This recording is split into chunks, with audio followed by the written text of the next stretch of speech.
से हमारे संवाददाता खास बातचीत कर रहे हैं, सुनते हैं। साडी पार्टी आगे जा रही है, we are doing very well और एक किसी फिक्र की लोड़ नहीं है, ना पटियाले ना किते बाहर। की लगता डबल इंजन चलेगा सर ਹੁਣ ਤੁਸੀਂ ਸਿਚੁਏਸ਼ਨ चलो यार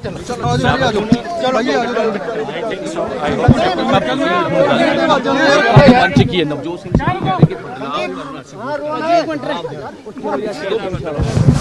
चल जोगिंदर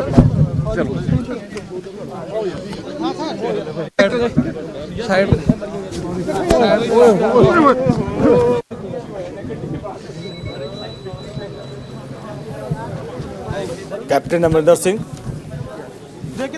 को आप सुन रहे थे और इस दौरान उन्होंने जीत का दावा किया है। और इस बार चूंकि परिस्थितियां अलग हैं, पहले वो कांग्रेस के मुख्यमंत्री थे लेकिन इस बार उन्होंने कांग्रेस छोड़कर अलग पार्टी बनाई है और बीजेपी के साथ मैदान में उतरे हुए हैं। और उनसे हमारे सहयोगी ने बातचीत करने की कोशिश की और उन्होंने कहा कि इस बार परिवर्तन होगा, हम यहाँ से जीतेंगे और हम अपनी सरकार बनाएंगे। कैप्टन अमरिंदर सिंह वोट डालने के बाद यहाँ से निकल रहे हैं। आप देख सकते हो तस्वीरें देख सकते हो आप। कैप्टन अमरिंदर सिंह वोट डालने के बाद निकल रहे हैं।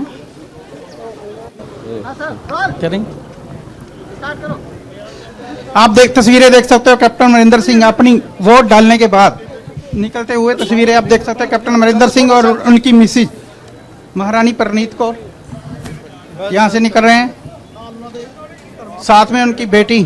कैप्टन अमरिंदर सिंह वोट डालने के बाद तस्वीरें आप देख सकते हो यहाँ से निकल रहे हैं। और मीडिया से बात करते हुए कैप्टन अमरिंदर सिंह ने बताया कि इस बार हम डबल इंजन की सरकार जरूर बनाएंगे। कैप्टन अमरिंदर सिंह ने बोला कि इस बार हम डबल इंजन की सरकार जरूर बनाएंगे, बीजेपी के साथ मिलकर सरकार बनाएंगे। तस्वीरें आप देख सकते हो। कैप्टन अमरिंदर सिंह अपनी वोट डालकर निकल गए हैं। उनके साथ उनकी धर्मपत्नी महारानी परनीत कौर मेंबर पार्लियामेंट और उनकी बेटी निकलते हुए तस्वीरें आप देख सकते हो। कैप्टन अमरिंदर सिंह अपने बूथ का जायजा लेने के जा रहे हैं। अब वो तो कैप्टन अमरिंदर सिंह आप देखिए उन्होंने मतदान कर दिया है और मतदान करने के बाद बूथ का जायजा ले रहे हैं। उनके साथ उनकी पत्नी भी हैं और इस बार की लड़ाई थोड़ा सा अलग है। कैप्टन अमरिंदर सिंह इस बार उन्होंने कांग्रेस को छोड़कर अपनी एक नई पार्टी बनाई और बीजेपी के साथ गठबंधन किया। इसके साथ एक और उनके साथी हैं श्रोमणी अकाली दल स्वतंत्र, इनके साथ मिलकर वो चुनाव मैदान में हैं।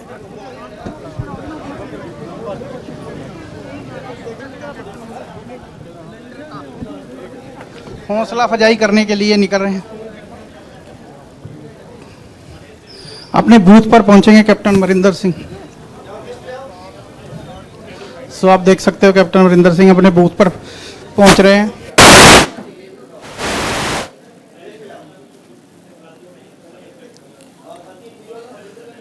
पंजाब की सियासत की बात हम कर रहे हैं। कैप्टन अमरिंदर सिंह ने मतदान कर दिया है और इस दौरान अब वो बूथ पर पहुंचे हैं। बूथ पर पहुंचकर वहां का मुआयना कर रहे हैं।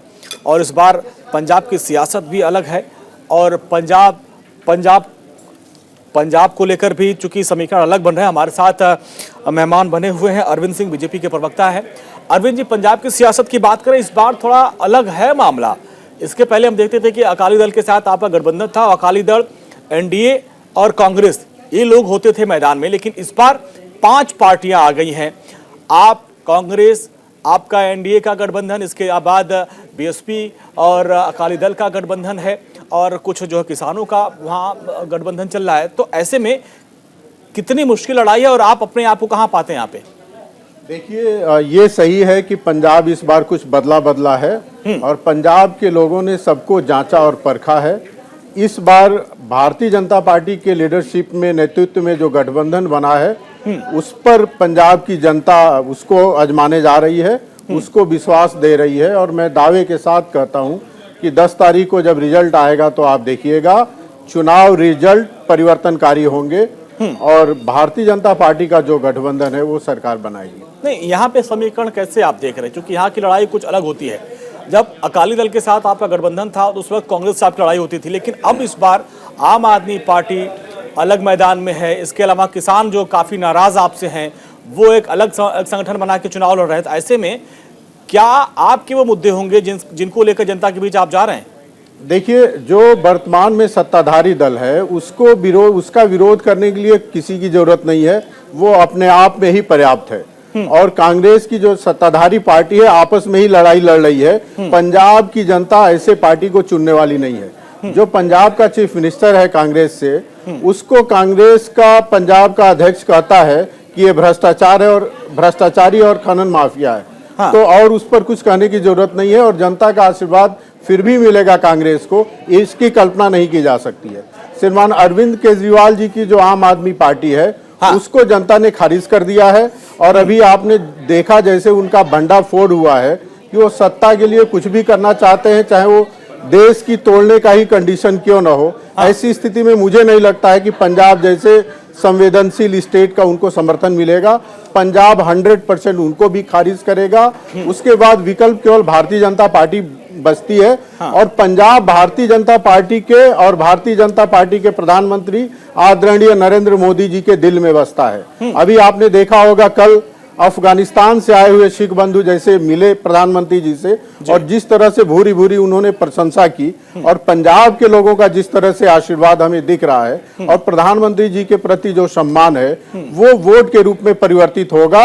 और मैंने पहले भी कहा था कि चुनाव रिजल्ट परिवर्तनकारी होंगे। यहाँ पे सवाल तो ये भी है ना, जनता ये पूछ रही है, जनता ये पूछ रही है जिनके साथ आप जो है गठबंधन में हैं, 4.5 साल तक तो उन्होंने वहां की कमान संभाली और अब वो विपक्ष में आ गए हैं, तो सवाल तो उनसे किया जाएगा कि सबसे ज्यादा तो मुख्यमंत्री आप रहे, तो आपने क्या किया?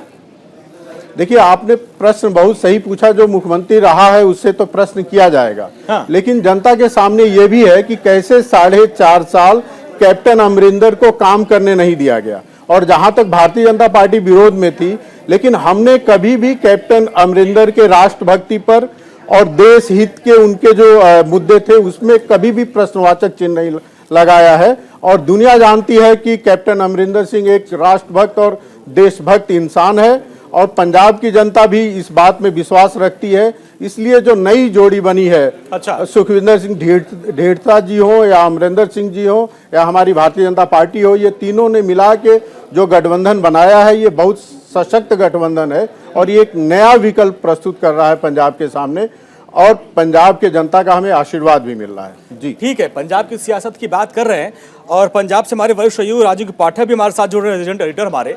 राजू, देखिए सबके अपने अपने दावे हैं। अब देखिए नया गठबंधन बना है, वो कह रहे हैं कि भाई इस बार हमारा जो गठबंधन है वो चुनाव जीतेगा।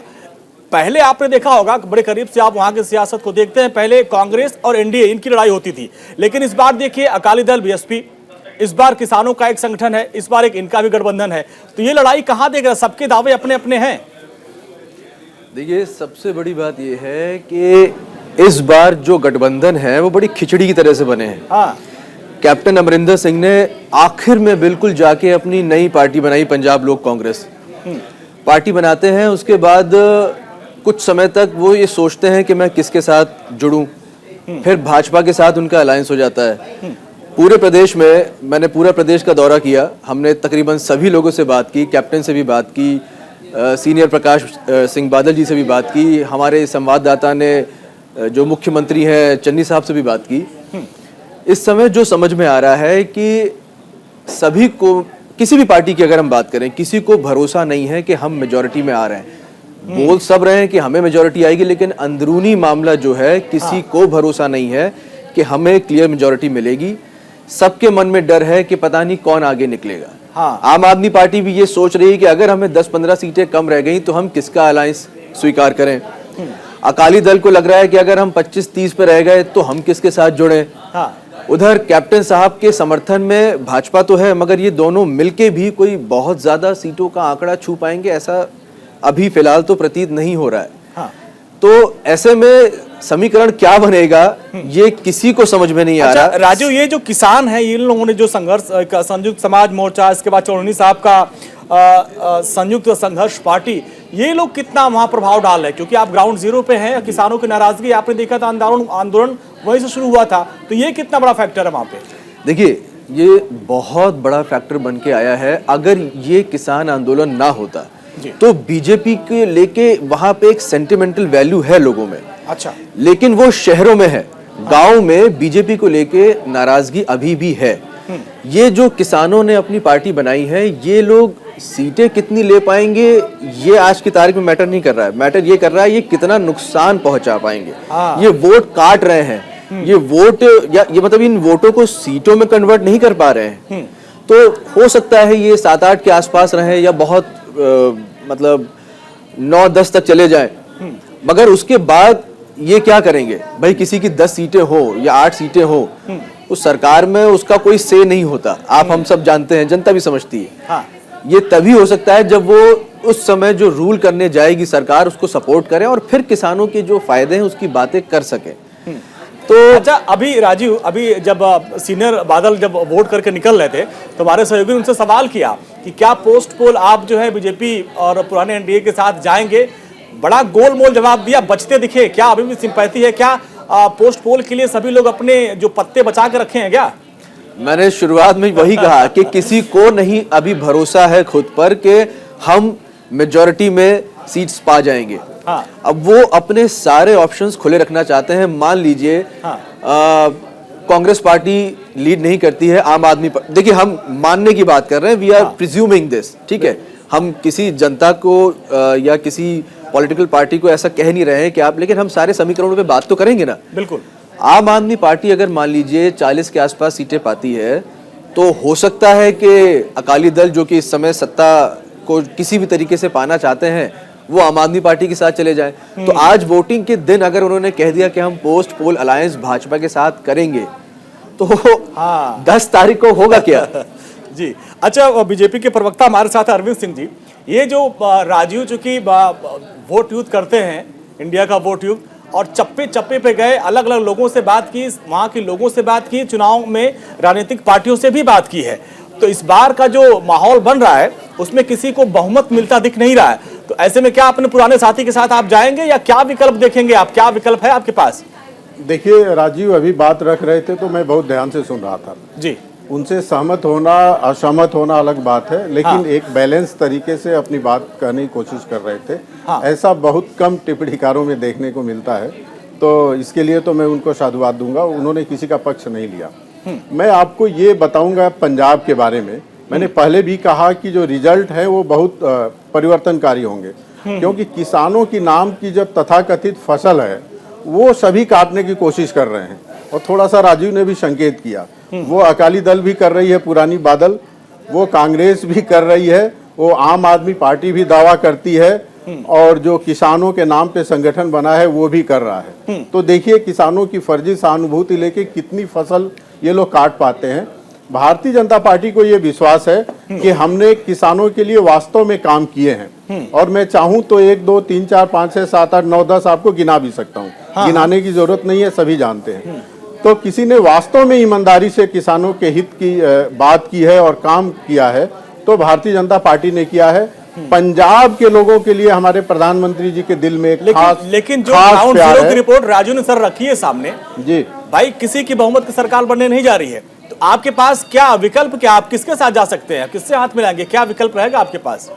मैं अंजनी जी मैं ये कह रहा हूं कि विकल्प की अभी जरूरत क्या है, हमने जनता के सामने विकल्प रखा है और ऑलरेडी 2 सहयोगी हमारे साथ हैं। अच्छा। सुखदेव सिंह ढींडसा जी की पार्टी है और कैप्टन अमरिंदर सिंह जी की पार्टी है, और स्वयं भारतीय जनता पार्टी जिसका चप्पे चप्पे पे संगठन का नेटवर्क है, हर बूथ पर एक प्रमुख है और हर पन्ने का प्रमुख है, तो हमारी संगठन है। हम इन तीनों के साथ मिलकर, दोनों के साथ मिलकर संयुक्त रूप से हम चुनाव लड़ रहे हैं। हमें भरोसा है कि जनता आशीर्वाद देगी और हमारी सरकार बनेगी। जो मतदान चल रहा है उसका अपडेट आपको दे दे। पंजाब में अमृतसर में 15% मतदान हुआ अभी तक, और अलग अलग जगहों के हम लगातार अपडेट हम आपको दे रहे हैं। फरीदकोट में 19% मतदान हुआ है, और यूपी की बात कर ले तो यूपी में 1 बजे तक 36.161% मतदान दर्ज कर लिया गया है। जालौन में 1 बजे तक करीब 37% मतदान हुआ है। हमीरपुर में 1 बजे तक 36% मतदान हुआ है। एटा में 1 बजे तक 42% से अधिक मतदान हुआ है। ये यूपी की बात हम कर रहे हैं। यूपी में देखिए लोग बढ़ चढ़ के घर से बाहर निकल रहे हैं, और लगातार न्यूज इंडिया भी अपील कर रहा है कि 5 साल बाद ये मौका आता है, निकलिए घर से बाहर और मतदान करिए। और ये देखिए हाथरस में 1 बजे तक 36.61% मतदान हुआ है, लोग घर से बाहर निकल रहे हैं। और जालौन में 1 बजे तक 37.43% मतदान हुआ है। अलग अलग जगहों की तस्वीरें सामने धीरे धीरे आनी शुरू हो चुकी हैं। 1 बजे का जो अपडेट है 36.32%। जो मतदान है वो हुआ। एटा में करीब 1 बजे तक 42.31%। एटा में अभी तक जो आंकड़े आ रहे हैं वो सतह मतदान एटा में हुआ है। और ये रही यूपी के बाद हाथरस में 36.61% मतदान हुआ है। जालौन में 1 बजे तक 37.43% मतदान दर्ज किया गया है। हमीरपुर में 1 बजे तक 36.32% मतदान हुआ है। तो ये यूपी के आंकड़े हैं। एटा में 1 बजे तक 42.31% मतदान हुआ है। तो ये बड़ी खबर। अच्छा राजू कुछ कहना चाह रहे हैं? देखिए, मैं वही आपसे कह रहा था कि वहाँ पे पंजाब की बात करें और यूपी के जो वोटिंग परसेंटेज आ रही है उससे अगर हम कंपैरिजन करें जी, तो देखिए यूपी में लोगों को पता है कि हमें वोट देना है और किसको देना है। मगर पंजाब के आंकड़े देखिए, तकरीबन आधा वोटिंग परसेंटेज आ रहा है अगर हम यूपी से कंपेयर करें। यूपी में जहां 36 से 40 के आसपास पहुंच रहा आंकड़ा, वहां 15 से 17 के बीच में है। 20 तक कहीं पहुंचा। यानी कि लोगों को इस समय समझ ही नहीं आ रहा है कि हम किसको वोट दें। वो सोच रहे हैं, वो देख रहे हैं, न्यूज चैनल्स को देख रहे हैं, हमको देख रहे हैं, वो अपना मन बनाने की कोशिश कर रहे हैं कि हम किसके साथ जाएं। इसलिए वहां वोटिंग परसेंटेज कम है और इसलिए हम ये मान के चल रहे हैं कि वहां पे किसी एक पार्टी को क्लियर मेजोरिटी आना थोड़ा मुश्किल लग रहा है। आगे तो जनता जनार्दन है, आगे क्या होगा वही बताइए। आपने ये सही पॉइंट पकड़ा। पिछले बार 2017 में बात की लगभग 70% प्लस था ये मतदान जो था, लेकिन इस बार जो अभी तक रुझान है 22%, हो सकता है 50% तक जाए। तो अरविंद जी देखिए, जो अभी आप बोल रहे थे कि भाई यहाँ हमारी सरकार बनने वाली, लेकिन ये जो देखिए राजू भी बता रहा है कि मतदाता काफी कंफ्यूज है। भाई पहले क्या 2 पार्टियां होती थी, अभी 5-5 लोग मैदान में उतर गए। किसके साथ जाएं, किसके साथ ना जाएं, क्योंकि लोक लुभावने वादे हर कोई कर रहा है। देखिए, हमारा जो मतदाता है वो कंफ्यूज नहीं है। अच्छा। कंफ्यूजन जैसे कांग्रेस पार्टी के अंदर है, उनको समझ ही में नहीं आता है कि अपने पार्टी के अंदर आलोचना करनी है या विपक्षी की आलोचना करनी है। तो उनके जो कार्यकर्ता होंगे, लोग होंगे, उनके बीच में कंफ्यूजन होगा। हमारा कार्यकर्ता तो ग्राउंड लेवल पे चौकस है, वोट डलवा रहा है, लोग वोट डाल रहे हैं और अभी समय है। हम कह नहीं सकते हैं, कई बार ऐसा ट्रेंड होता है सेकेंड हाफ में बहुत तेजी से लोग निकलते हैं, ज्यादा मात्रा में लोग निकलते हैं। तो अभी 5 बजे तक का समय है। मुझे लगता है कि तब तक वोट परसेंटेज बढ़ना चाहिए। ठीक है। और यदि एक सीमा से नीचे रहता है तो लोकतंत्र के लिए अच्छा नहीं होता है। मेरा व्यक्तिगत रूप से मानना है कि 60 से ऊपर होना चाहिए। अच्छा राजू, एक चीज आपसे समझना चाहेंगे। इसके पहले हमने देखा जब अकाली दल का गठबंधन था एनडीए का, उस वक्त भी बीजेपी छोटे भाई की भूमिका थी। इस बार में आप क्या देख रहे हैं, कौन बड़ा भाई कौन छोटा भाई? क्या इस बार भी बीजेपी छोटे भाई की भूमिका में है क्या? देखिए, पिछली बार की एक चुनावों की एक बहुत बड़ी तस्वीर हम सबके जहन में बहुत ही क्लियर थी कि अगर हम एनडीए की बात करें तो प्रकाश सिंह बादल बहुत एक्टिव थे। हाँ, मोदी जी भी उनके पूरे सम्मान में कोई कमी नहीं छोड़ रहे थे। बिल्कुल। आज भी उनके, जैसा हमने इंटरव्यू किया सीनियर बादल साहब का, तो उनका कहना था कि हमारे व्यक्तिगत संबंध आज भी मोदी जी के साथ बहुत अच्छे हैं। लेकिन आज की तारीख में अकाली दल खुद ही एक लीडर की पोजीशन में खुद को नहीं मान रही है। ये मैं आपको ग्राउंड रिपोर्ट बता रहा हूँ। अच्छा, हम एक स्पेशल शो करते भी हैं ग्राउंड रिपोर्ट अपने चैनल पे, तो उसमें भी हमारे सभी रिपोर्टर्स ने ये बताने की कोशिश की है कि अकाली दल खुद इस बार मेजॉरिटी में होगा, ये उनको भरोसा अंदर से नहीं है। वो कोशिश पूरी कर रहे हैं। अच्छा, लेकिन देखिए, पोस्ट पोल अलायंस किसका होगा, क्या होगा, हमने देखा है कि चुनाव के रिजल्ट आने के बाद भी एमएलए इधर उधर होते हैं। तो ये सब समीकरण अच्छा, इस बार पंजाब में हम समझे कि जैसे आपने अकाली दल की बात की, कांग्रेस का भी कोई बहुत अच्छा हाल नहीं था। 6 महीने पहले तक उनके घर में ऐसी सिर्फ फुटबॉल हुई थी कि भाई कैप्टन साहब को छोड़ना पड़ा, सिद्धू साहब नाराज हो रहे थे, फिर उनको मुखिया बनाया गया, फिर इसके बाद चन्नी जी को मुख्यमंत्री बनाया गया, फिर चन्नी की मुखालफत करने लगे। तो किसी पार्टी में अभी मतलब कोई जो है वहां अपने आप को एकदम स्टैंड नहीं कर पा रहा है, हर जगह कुछ न कुछ पेच फंसा हुआ है। देखिए, अगर स्थिति की बात की जाए तो इस वक्त सबसे क्लियर स्थिति में तो अकाली दल ही है, क्योंकि उनको पता है कि उनका पार्टी का लीडर कौन है, उनका सीएम कैंडिडेट कौन होगा, और वो पिछले 4 सालों से 5 सालों से क्लियर थे। वहां कोई कंफ्यूजन कभी नहीं था। मगर अब आइए कांग्रेस पे जो आपने सवाल किया जी, कांग्रेस में 6 महीने पहले नहीं, अभी 6 दिन पहले भी वही हाल था। आज भी नवजोत सिंह सिद्धू जो है वो किसी के कंट्रोल में नहीं है, वो आज भी खुश नहीं है, वो आज भी अपने पार्टी के आला कमान के फैसलों से इत्तेफाक पूरी तरह से रखते हो।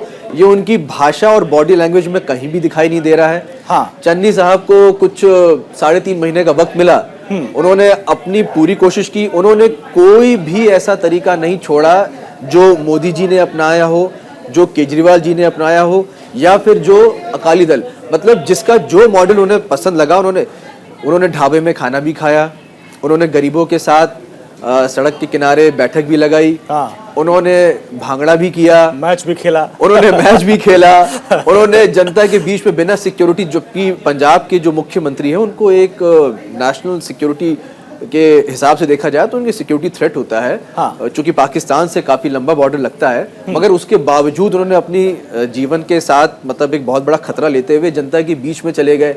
उन्होंने सारी कोशिश की। अगर देखा जाए तो उन्होंने अपने पार्टी आला कमान को ये दिखाया कि देखो मैं पूरी कोशिश कर रहा हूं, और ये वाकई में ईमानदारी से उनकी कोशिश जनता को भी दिखी। अगर कांग्रेस की थोड़ी सी स्थिति आज की तारीख में मजबूत है, तो वो उसका सबसे बड़ा श्रेय अगर हम कहें किसी को जाता है तो वो चन्नी जी को ही जाता है। अब आइए आम आदमी पार्टी। आम आदमी पार्टी इतनी कंफ्यूज थी कि हम भगवंत मान जी को अपना मुख्यमंत्री का चेहरा बनाएं कि ना बनाएं। तलाशते रहे, लोगों से मिलते रहे, पता नहीं किस किस को उन्होंने ऑफर दिया कि तुम्हें सीएम फेस बना देंगे, लोग मना करते रहे।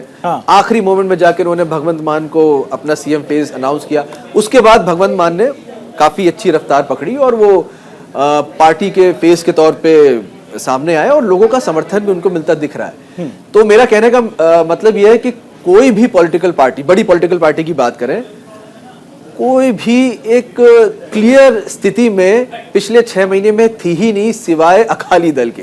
इसीलिए जनता भी कंफ्यूज है कि हम क्या करें। ये बहुत बड़ी बात आपने राजू कही। चलिए इस पे चर्चा करते भी रहेंगे और अरविंद जी से भी चर्चा करेंगे, लेकिन एक बार वोटिंग परसेंटेज दिखा देते हैं अपने दर्शकों को कि आखिर पंजाब में और यूपी में किस तरीके का मतदान हुआ। और ये ग्राफिक्स जरिए हम आपको दिखा रहे हैं। हाथरस में 1 बजे तक 36.61% मतदान दर्ज किया गया है। इसके अलावा जालौन की बात करें तो जालौन में 37.43% मतदान हुआ है। और आगे बढ़ते हैं, हमीरपुर चलते हैं। हमीरपुर में 1 बजे तक 36.32% मतदान दर्ज किया गया है। एटा में 1 बजे तक 42.31% मतदान दर्ज किया गया है। ये देखिए ये जो खासकर समाजवादी पार्टी का गढ़ था वहां पर मतदान ठीक ठाक हुआ है। अरविंद सिंह जी देखिए, ये राजू भी इत्तेफाक करेंगे, जब ये हमने देखा है कि जब मतदान ज्यादा होता है तो ये माना जाता है कि कई बार सत्ता के खिलाफ चला जाता है, और ये उन इलाकों में मतदान ज्यादा हो रहा है जो समाजवादी पार्टी का गढ़ है। देखिए अंजनी जी, सामान्यतः लोग ये कहते हैं कि मतदान ज़्यादा होता है तो एंटी इनकम्बेंसी के होता है ऐसा, लेकिन ये कोई ब्रह्म सत्य नहीं है। खासकर हमारे वहाँ ही देखिए तो 2017 में जो वोट परसेंटेज जितना था उससे ज़्यादा मतदान हुआ 2019 में।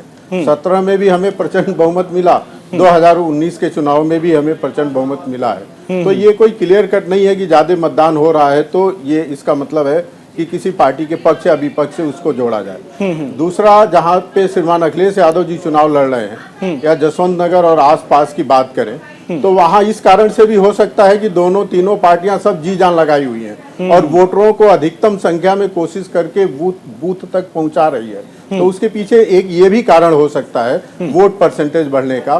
तो इतना जल्दी निष्कर्ष निकाला जाना ये ठीक नहीं है। और मैं तो आपको कहूंगा, योगी आदित्यनाथ जी के पिछले 3 दिनों के आप रैलियों को देखिए यदि बारीकी से, चाहे वो झांसी जिले की रैली हो, चाहे लखनऊ की रैली हो या सीतापुर की रैली हो, तो मैंने भी इतनी बड़ी रैली निकट के किसी भी चुनाव में नहीं देखी है। तो जनता की इतनी बड़ी संख्या में उपस्थिति और उत्साह, ये दावा तो समाजवादी पार्टी भी करती है अखिलेश यादव के साथ। ये दिखा रहा है कि बीजेपी को प्रचंड, ये दावा तो समाजवादी पार्टी भी करती है। दावा तो ये भी किया गया कि आपके गृह मंत्री के रोड शो में भीड़ कम थी, उन्होंने रोड शो ही कैंसिल कर दिया। अब समाजवादी पार्टी के दावे की मैं बात आपसे कर लूं। समाजवादी पार्टी के जो राष्ट्रीय अध्यक्ष श्रीमान अखिलेश यादव जी हैं, उनका तो दावा ये था कि करहल में मैं आऊंगा ही नहीं, पर्चा डालने के बाद केवल वोट दूंगा, पर्चा डालने के बाद नहीं आऊंगा, केवल जीत का सर्टिफिकेट लेने आऊंगा। लेकिन आपने देखा कैसे कैंप करना पड़ा उनको, उनके पूरे परिवार को, और नहीं तो अपने बीमार पिताजी को भी उनको संतुष्टि नहीं हुई तो वहां पे उतारा और घुमाया। तो उनकी नींद भारतीय जनता पार्टी ने हराम की है। और दूसरा, अखिलेश यादव जी ने कितने सारे सीट्स बदल डाले। भारतीय लोकतंत्र के इतिहास में ये दुर्लभ उदाहरण है कि किसी को फॉर्म बी दे दीजिए किसी को कैंडिडेट घोषित करिए और उसके बाद कहिए कि ये नहीं दूसरा है। तो ऐसे दर्जनों उदाहरण है उत्तर प्रदेश में जब समाजवादी पार्टी ने अपने घोषित उम्मीदवार को बदला है। ये भी दिखा रहा है कि वो कंफर्म नहीं है अपनी लड़ाई के प्रति कि भारतीय जनता पार्टी को हम सीट पे जहां जहां टिकट दिए ठीक से लड़ भी पाएंगे। इसलिए उन्होंने दर्जनों की संख्या में अपनी टिकट बदली है और खुद के चुनाव क्षेत्र में जी जान उन्होंने अपना झोंका है। ठीक है राजीव जी, आपके पास आएंगे। एक चीज हमने देखा, अभी हम लोग यूपी की बात कर रहे हैं, तो यूपी में जाति धर्म का फैक्टर बड़ा तगड़ा होता है। हम बात कर रहे हैं कि यादव लैंड में मतदान हो रहा है, लेकिन हमने पंजाब में ऐसा नहीं देखा है। पंजाब में मुद्दों पे चुनाव लड़ा जाता है, लेकिन एक चीज हमने देखा इस बार कि रविदास जयंती को लेकर जो है चुनाव को टाला गया, 20 तारीख को मतदान किया गया। तो क्या ये फैक्टर इस बार हो रहा है क्या? क्योंकि भाई दलित है, दलित सीएम है, दलितों का वोट बैंक है, ऐसा पहले बहुत कम होता था, लेकिन इस बार दलितों के नाम पे चुनाव हो रहा है। पंजाब की सियासत में भी क्या जात पात इंटर कर गई क्या? इसका मैं जवाब दूंगा, लेकिन अभी एक ब्रेकिंग न्यूज आ रही है। हाँ। 1 बजे तक का हमारे पास वोटिंग का परसेंटेज आ गया है, पंजाब का 34% पहुंच गया है। अच्छा। बहुत अच्छी बात है कि अब थोड़ा लोगों ने घर से निकलना शुरू किया है। हाँ। हम लगातार सुबह से जनता से अपील कर रहे हैं कि आप वोट जरूर डालिए। अगर आप अपने मताधिकार का प्रयोग नहीं करेंगे तो इससे आपका ही नुकसान है। आइए वोट डालिए, किसी को भी डालिए, मगर वोट जरूर करिए। उसके बाद मैं आपके जवाब के सवाल के तरफ जाता हूं जी। पहली बार पंजाब में जाति का जो मॉडल बाकी स्टेट्स में, यूपी में सबसे ज्यादा चलता रहा है, उसको लाने की कोशिश की गई। कांग्रेस ने शुरुआत की। कांग्रेस ने ये कहा कि हमने कैप्टन साहब के बाद जिनको मुख्यमंत्री बनाया है वो एक एससी समाज से आते हैं। उन्होंने रैलियों में जाके लोगों से खुद कहा कि कांग्रेस पार्टी सभी की पार्टी है, और अपनी जाति के लोगों से वोट मांगने का उन्होंने प्रयास किया। लेकिन देखिए, वहाँ की जनता जाति पे जाके वोट करने वाली नहीं है। पंजाब की जो जनता है, हाँ। वो बहुत ही सुलझी और समझी हुई जनता है। मतलब उन्हें पता होता है कि उन्हें अपने नेता से क्या चाहिए। हाँ। और इसीलिए इस बार जो कंफ्यूजन है उसकी वजह भी यही है कि पिछले 50 सालों में उनके पास 2 ही ऑप्शन हुआ करते थे, एक अकाली, एक कांग्रेस। इस बार उन्होंने आम आदमी पार्टी की जो एक एंट्री हुई उसको बहुत ही सीरियसली लिया है। अच्छा।